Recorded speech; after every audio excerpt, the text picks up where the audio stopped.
শাওয়াল মাস যাচ্ছে, রমাদান আমরা শেষ করলাম। শাওয়াল মাসে আল্লাহ রাসূল সাল্লাল্লাহু আলাইহি ওয়াসাল্লাম 6টি রোজা রাখতেন। এখনো শাওয়াল মাসের আরো অনেকগুলো দিন আমাদের হাতে বাকি।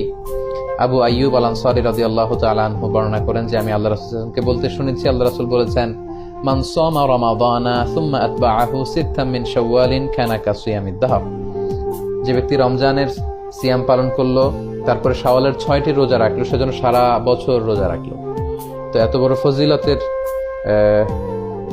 সিয়াম যেন আমরা নষ্ট না করি। আমরা অনেকে হয়তো রাখিনি, সামনের দিনগুলোতে আমরা রাখবো, এখনো সময় আছে। এই শাওয়ালের রোজা আপনি একসাথে 6টা রাখতে পারেন, কিংবা ভেঙে ভেঙে আপনার সুবিধা মতো রাখতে পারেন। অনেক বোনদের রমাদানের কিছু রোজা ভাঙ্গা থাকে, ফলে ওনারা কি করবেন, আগে রমাদানের রোজা রাখবেন নাকি শাওয়ালের?